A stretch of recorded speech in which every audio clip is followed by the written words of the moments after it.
जी, इस पूरे केस की क्रोनोलॉजी को समझने के लिए ये समझना पड़ेगा कि हमारे यहाँ जितने पैनलिस्ट बैठे हैं सब पॉलिटिशियंस हैं। पॉलिटिशियन की अपनी अपनी मंशाएं होती है, अपनी बात को रख रहे हैं। ठीक बात है सर। उनके पीछे बहुत से इश्यूज होते हैं। ठीक सर। लेकिन एज अ प्राइवेट डिटेक्टिव मैं तो फैक्ट पे ही बात कर सकता हूँ। सुशांत की मौत 14 जून 2020 को होती है। उससे 8 दिन पहले ही दिशा सालियान की मौत होती है, जो कि उनकी भूतपूर्व मैनेजर होती है। जी। नेचुरली जब कहते हैं दिशा सालियान की मौत होती है, उसके 8 दिन के बाद सुशांत की मौत होती है, तो लोगों के दिमाग में तो यही आता है कि दोनों यंगस्टर्स हैं, दोनों सेलिब्रिटीज हैं, दोनों की मौत होती है, बड़ी रास्ते तरीके से मौत होती है, तो लोगों का शक तो जाएगा ही जाएगा कि ये हत्या ही है। लेकिन फैक्ट कुछ और कह रहे थे, क्योंकि 1 महीने के बाद जब मुझको वहां पे इन्वेस्टिगेशन करने का मौका मिला और जब मैंने वहां इन्वेस्टिगेशन की तो मैंने वहां काफी चीजें देखी, क्योंकि कोरोना का टाइम चल रहा था। कोरोना की वजह से वहां पे कोई रश नहीं था, सामने पार्क था, वहां पे सीसीटीवी लगे थे। सुबह के टाइम ये मौत हुई थी।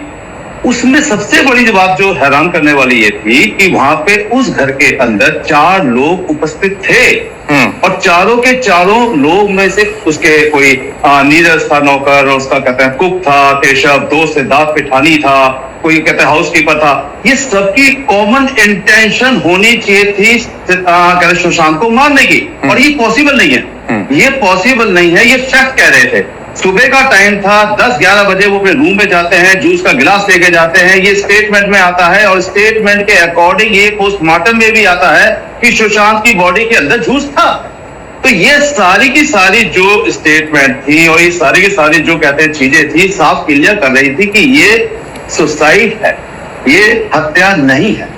क्योंकि हत्या के लिए कोई बाहर से आता तो दिखता सीसीटीवी में, कोई अंदर से होता तो इन चारों आदमियों की कॉमन इंटेंशन होनी थी, कोई बाहर से भी आता तो उन चारों से उसका कोई कहते एंगल मिलना चाहिए था। ये सारी चीजें।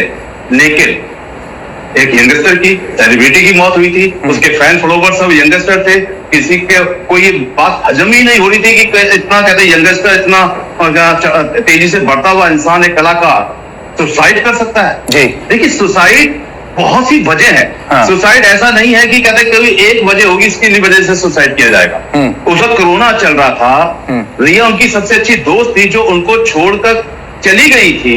नेचुरली आपको अपने दोस्तों का साथ चाहिए होता है, कोरोना के टाइम में चाहिए था। नेचुरली बहुत कहते हैं अकेलापन हो गया था कोरोना के अंदर, बहुत लंबा वक्त था वो। उसके बावजूद कुछ मूवी थी जो उनसे छीन ली गई थी, कुछ मेडिकल कंडीशन थी जिसकी वजह से डिप्रेशन में थे। ऐसी बहुत सारी वजह थी जो फैक्ट थे, और इन फैक्ट को आप झुटला नहीं सकते थे। जहां तक बात आती है रिया की इन्वेस्टिगेशन, तो इसमें कोई तो नहीं कि पुलिस की इन्वेस्टिगेशन में साफ पता चला कि वो कहीं ना कहीं ड्रग रैकेट्स के अंदर कहीं इन्वॉल्व हो सकते हैं। है या नहीं ये तो बाद में कहते जज कहते कोर्ट बता ही देगा। लेकिन इन्वेस्टिगेशन में जब आप सुसाइड की इन्वेस्टिगेशन कर रहे हैं या मर्डर की इन्वेस्टिगेशन कर रहे हैं, तो ये पूरा का पूरा केस कोरोना के टाइम सिर्फ 2 ही चीजें तो चल रही थी। कोरोना चल रहा था, सुशांत चल रहा था जी। लोगों के पास और कोई काम नहीं था। पूरा मीडिया इन्हीं 2 चीजों के ऊपर कहते फोकस था। तो नेचुरली जब आप फोकस्ड होंगे, सुबह से लेकर शाम तक ये बात चल रही होंगी, रूमर्स उठ रहे होंगे, 2 यंगस्टर्स की डेथ हुई होगी, तो नेचुरली लोग सुसाइड के साथ उसको हत्या भी मानेंगे।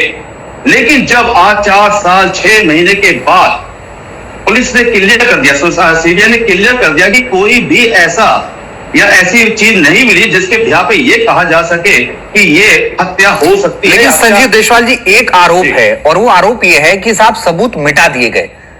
ये अभी मैं सुन रहा था, राम कदम जो भारतीय जनता पार्टी के मुंबई के नेता है, वो कह रहे थे सबूत मिटा दिया गया, इस वजह से नहीं हुआ। आपको भी लगता है, क्योंकि आपने जांच की थी इसलिए आपसे बड़ा सीधा सवाल पूछ रहा हूं, आपको भी लगता है कि सबूत मिटाए गए होंगे? मैं इसका बहुत सीधा सा आपको जवाब देता हूं कि देखिए, वहां पे सबूत मिटाने की जगह तो नहीं थी, लेकिन पुलिस का जो काम करने का तरीका था वो बहुत प्रोफेशनल नहीं था। क्योंकि उस वक्त मैंने बहुत सवाल उठाए थे। सबसे पहला सवाल मैंने ये उठाया था कि जिस पंखे से लटक के सुशांत की मौत हुई है, उस पंखे से कभी भी फिंगरप्रिंट उठाए ही नहीं गए। क्योंकि फिंगरप्रिंट जब जहां से आप उठाते हैं, अगर व्हाइट कहते सरफेस है तो वहां पे ब्लैक पाउडर लगता है। हमारे पास हजारों मीडिया की पिक्चर्स आ रही थी, हमने कई वीडियोस भी देखी, उसके अंदर मैंने कई क्वेश्चन भी किया कई पुलिस ऑफिसर से, वहां पे कभी भी उस पंखे से फिंगरप्रिंट नहीं उठाए गए। अगर फिंगरप्रिंट उठा लिए गए होते तो या तो लटकाने वाले के फिंगरप्रिंट्स होते या खुद लटकने वाले के फिंगरप्रिंट्स होते, क्योंकि पंखे पे जब आप नोट बांधते हैं या कोई दूसरा नोट बांधता है तो उस पंखे के ऊपर उसके फिंगरप्रिंट आने की पूरी संभावना है। लेकिन जब आपने फिंगरप्रिंट नहीं उठाए तो नेचुरली आपने वो जो बहुत क्रूशियल एविडेंस था उसको आपने नजरअंदाज किया। और ये मैंने 2 महीने के बाद कंटिन्यू हर चैनल पे बताया, जो ब्रेकिंग न्यूज बना लेकिन लेट हो चुका था। जब आप एविडेंस 48 आवर्स के अंदर, बहुत इंपॉर्टेंट टाइम होता है किसी एविडेंस को कलेक्ट करने का, और उसी वक्त आप एविडेंस को कलेक्ट नहीं करते हैं और वहां पे दुनिया भर के लोग आ जाते हैं, तो नेचुरली वो एविडेंस कहीं ना कहीं डिस्टर्ब हो जाती है। ठीक है सर। लेकिन इस मामले के अंदर मुझे नहीं लगता कि इतनी ज्यादा एविडेंस डिस्टर्ब होगी। सबसे बड़ी बात है नेग्लिजेंसी थी पुलिस की। ठीक है सर। यस, डॉक्टर जसवाल जी बोल रहे हैं, इनके बातों से कुछ लग रहा है कि नहीं लग रहा है? अब संजीव भाई ने बिल्कुल सही कहा कि जो पुलिस के बारे में जो आरोप लगा था बिल्कुल सही कहा, लेकिन इसकी क्लैरिफिकेशन मुंबई पुलिस ने सुप्रीम कोर्ट में, माननीय सुप्रीम कोर्ट में दी थी सारी चीजें। और संजीव जी की मैं बहुत रिस्पेक्ट करता हूँ। संजीव जी मना कर रहे हैं, जो आप कह रहे हैं उन तथ्यों को लगा रहे हैं। वो तो ऑन एफिडेविट है ना, आपको एफिडेविट तो हम टीवी पर पढ़ सकते हैं। संजीव जी जो कह रहे हैं, देखिए वो बहुत ही अच्छे और प्रोफेशनल डिटेक्टिव है, लेकिन वो भी सारी चीजें फोटो के माध्यम से कह रहे हैं। असल संजीव जल्दी से सर, फिर मैं मनीष जी के पास जाऊंगा, बहुत देर हो गई है।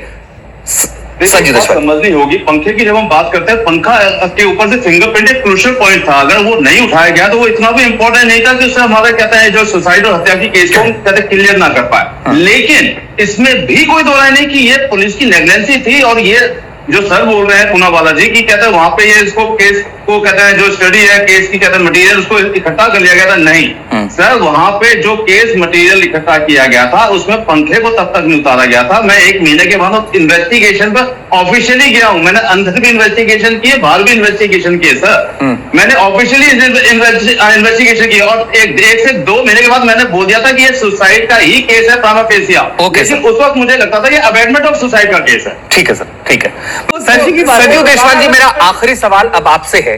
सीबीआई ने क्लोजर रिपोर्ट दाखिल कर दी, अब क्या कोई जरूरी है कि कोर्ट उसे मान ले, या आपको लगता है कि उस रिपोर्ट के बाद कोर्ट एक अलग तरीके से जांच के आदेश दे सकती है? क्योंकि जो विपक्ष जो वकील है वो सवाल तो उठाएंगे इस रिपोर्ट पर, और जैसा कि आप भी जिक्र कर रहे थे कि शुरुआत में पंखे के निशान नहीं लिए गए, वो सारी बातें होंगी वहां पर, तो इसमें आगे क्या हो सकता है, मैं समझना चाहता हूं सर।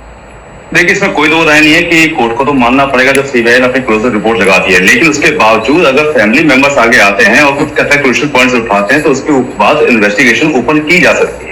लेकिन मैं ये समझता हूं कि जो अगर क्रोनोलॉजी अगर आप समझे दिशा सालियान और सुशांत के राजपूत की मौत की, तो उसमें दिशा सालियान की जो कहते हैं मौत हुई वो अपने आप में आज भी शक के घेरे में, क्योंकि इतनी ऊंची बिल्डिंग से, हाई राइज से जब बॉडी गिरती है, बॉडी ब्लास्ट होती है। क्योंकि मैंने इतनी पर्सनल इन्वेस्टिगेशन की हाई राइज से सुसाइड केसेस के अंदर, मैंने देखा है कि जब बॉडी ऊपर से गिरती है तो गिरने के बाद कई बार रिपल होती है, ब्लास्ट होती है, बॉडी का फट जाती है। लेकिन अभी कहते मीडिया में ही पिक्चर चल रही थी जिसके अंदर साफ दिखा था कि दिशा सालियान की बॉडी पे कोई, मुंह पे, फेस पे कहीं कोई चोट नहीं है। इतनी हाई राइज बिल्डिंग से गिरने के बाद कोई चोट ना होना पोस्टमार्टम रिपोर्ट में क्लियर दिख ही जाएगा। तो मुझे ऐसा लगता है ये चीज शक के घेरे में, उनके पिता ने सही सवाल उठाए और उसके ऊपर भी इन्वेस्टिगेशन। उनके वकील ने एक बात और कही है सर, उनके वकील ने कहा कि ये अफवाह फैला रहे हैं, किसी को क्लीन चिट नहीं मिली है, और इस पूरे मामले में उनकी बाइट भी आई है। उन्होंने कहा कि इस पूरे मामले की 2 अप्रैल को सुनवाई होने वाली है।